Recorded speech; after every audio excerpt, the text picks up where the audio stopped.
traveling ke Singapura bareng MM Tour. Check this out.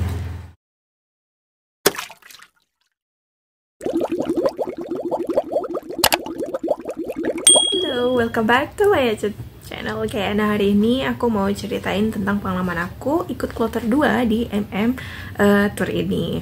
Kalau nama YouTube-nya MM TV ya, aku tuh belum pernah ke luar negeri sama sekali.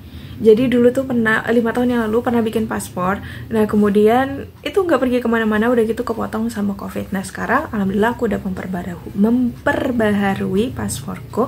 Kemudian langsung lah aku daftar di MM Tour ini, ikut kloter yang kedua yaitu ke Singapura.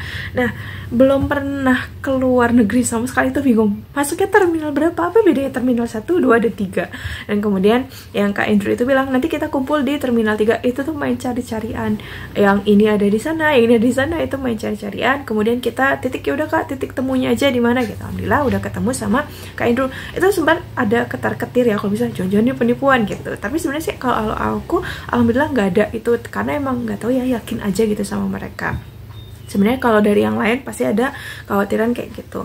Alhamdulillah sih udah ketemu, diurusin bener paspornya, kemudian tiketnya juga diprintin sama mereka. Pokoknya bener-bener dibantu banget lah sama Kak Andrew. Jadi waktu itu Kak Jerry nggak ikut karena dia masih sibuk urusan sama sekolah. Tapi aku dan juga teman-teman yang lain pergi sama Kak Andrew. Sebelum masuk ke Singapura kita harus Trust Together, itu kita apply. Nah sebenarnya aku agak bingung sih cara apa ya masukin data ke Trust Together itu. Tapi udahlah, coba otodidak, kemudian cari juga referensi yang ada di YouTube. Nah setelah itu masuk ke SG Arrival. Nah SG Arrival ini kalau misalnya kita buka aplikasinya itu pasti kita disuruh download aplikasi yang lain. Nah itu bisa di dismiss, nanti aku buat tutorialnya ya. Jadi kita masuk, kita buat. Nah ketika kita masuk pengen buat profil itu kita diarahkan ke web. Nah di web itu barulah kita pilih. Nah sekarang pilihannya ada yang grup, ada yang individual. Aku bingung, kan aku pergi bareng grup nih, apa aku harus daftar by grup atau by individual? Ternyata itu by individual. Nah nanti semua diisi, setelah itu baru PDF-nya. Kalau aku download PDF-nya aku download. Kemudian ketika kita mau dapetin tiket, kita harus tunjukin dulu yang SG Arrival itu. Nah setelah kita tunjukkan ke mbak-mbak yang penjaga tiket itu, barulah kita dikasih paspor sama tiket kita. Nanti kita masuklah ke imigrasi. Dan itu tuh ya Allah, dari masuk imigrasi Indonesia sampai menuju ke pesawat itu tuh jauh banget. Itu nggak tahu ya berapa kilometer itu jalan, jauh banget pokoknya.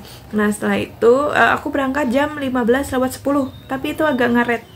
Kalau nggak salah sekitaran jam 4 itu baru masuk dan juga baru terbang. Nah untuk terbang ke Singapura itu kalau nggak salah waktu itu sekitaran 1 jam 30 menit lah, sekitaran segitu udah nyampe. Nah ketika nyampe di Singapura itu kan kita keluar imigrasi dulu ya. Alhamdulillah sih nggak ditanyain macam-macam.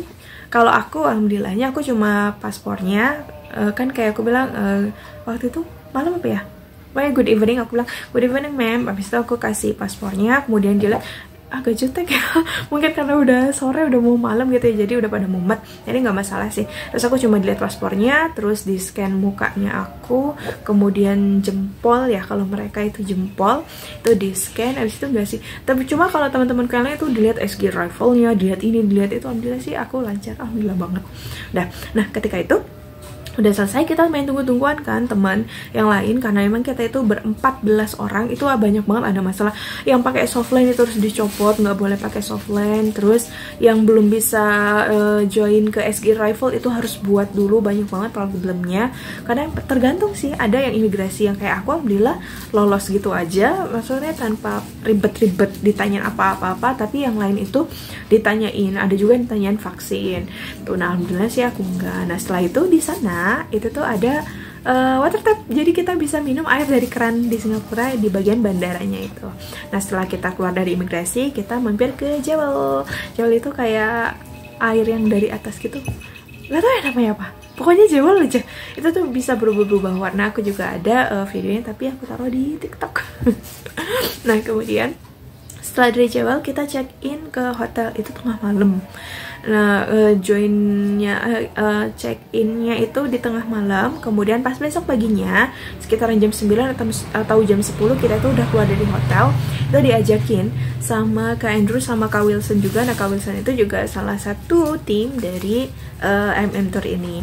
Nah, kemudian diajakinnya itu kemana? Ke mall. Aku lupa sih nama mallnya. Pokoknya kata Kak Wilson itu mall ini adalah mall yang terbesar di Singapura ini.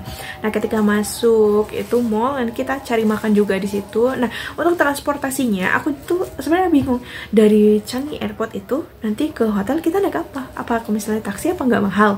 Tapi ternyata kita itu bisa naik MRT. Nah, MRT-nya ini waktu itu kita bayar buat 3 hari $10 kalau nggak salah, $10. Jadi $5 itu ibaratnya biaya kartunya, terus $5 lagi itu adalah biaya kita kayak saldonya. Nah, kemudian kita isi ulang lagi sekitaran $10. Berarti kan totalnya itu yang ada di kartu itu ada $15 atau 15 ya, 15 kalau nggak salah. Tuh, jadi kita bisa kemana aja pakai EZ-Link itu, kartunya namanya EZ-Link. Nah, setelah itu kita pokoknya mobilitas kita tuh pakai MRT. Kalau misalnya pakai Gojek atau Grab itu tuh mahal banget. Nah, dari stasiun ke hotel itu jalannya lumayan jauh, sekitaran 500. Itu 1 kilo kurang ya. Nah, setelah itu paginya kita juga jalan-jalan, diajak ke mall, diajak juga ke Marina Bay ya kalau nggak salah namanya tuh. Kita diajak ke Merlion Park, itu foto-foto, dan kemudian kita lanjut lagi ke Universal Studio. Kita nggak masuk karena tiketnya mahal, 1 juta. Jadi kita cuma foto-foto di bagian globe-nya itu. Habis itu kita pulang, kemudian kita diajak ke Bugis Street untuk shopping, belanja. Nah, teman-teman banyak banget yang belanja baju di sana, cuma kalau aku belanja makanan. Nah, harga makanan situ sekitaran paling murah 60 sen. Paling mahal ya $5 mungkin ya. Itu tuh namanya tokonya itu toko ABC. Nah, itu katanya murah. Dalam bilang emang bener murah sih kalau buat Singapura, tapi buat Indonesia itu mahal. Nah, setelah itu pas kita pulang itu udah malam. Pas besoknya kita tuh terlambat. Jadi pesawatnya kita tuh pulang waktu itu aku berangkat tanggal 20 Jumat, 21 jalan-jalan, 22 itu udah pulang. Nah, ketika itu MRT-nya itu lama banget, jam 7 itu baru ada. Kemudian kita nyampe di airport itu udah jam 7 lewat. Jadi sebenarnya jam 7.30 pesawat itu udah berangkat. Nah, kita itu harus check-in sebelum waktunya. Nah, kita terlambat check-in, jadi semua kuota yang ada di pesawat itu udah penuh. Pada saat itu tuh banyak banget dramanya bukan yang aneh-aneh ya, maksudnya kayak kita datang, kemudian kayak orang tersebut yang counternya itu bilang kita nggak bisa masuk lagi karena udah check-in itu udah selesai, jadi kita nggak boleh masuk. Nah, kemudian bingung kan kita harus gimana, kemudian kita tanya ada nggak tiket pesawat yang di hari ini juga, itu nggak ada, besok juga nggak ada, adanya di tanggal 24 itu pun malam. Terus kita diminta untuk bayar $95 lagi. Jadi gak tahu ya beli tiket baru lagi atau itu kayak kita itu reschedule jadwal kita, itu kurang paham. Jadi diminta untuk bayar, kemudian kan kayak bingung nih. Kemudian aku bilang kan sama Kak Andrew-nya, apa kita nggak sebaiknya ke Malaysia aja Kak gitu sekalian kan. Karena memang biaya hidup di Singapura itu mahal banget, kayak makan itu mahal. Mungkin paling murah itu $5. $5 itu paling kayak sup kayak bakso gitu loh ya, tapi ini bukan daging tapi malah lebih kepada bakso ikan, itu $5 sekian, berarti kan sekitaran 50-60 itu udah paling murah banget ya makan di sana. Nah, itu kayaknya agak susah sih, apalagi kan mahal, dolar juga waktu itu masih 10.600, jadi lumayan. Terus kataku, apa nggak sebaiknya kita ke Malaysia aja Kak gitu, kalau nggak salah kan ada bisnya. Itu alhamdulillah sih Kak Andrew-nya itu mau gitu, yaudah kita ke Malaysia aja. Kemudian sebagai rasa tanggung jawab, itu kan bayar $95 ya, jadi kita cuma bayar $50 dan sisanya itu ditanggung sama Kak Andrew.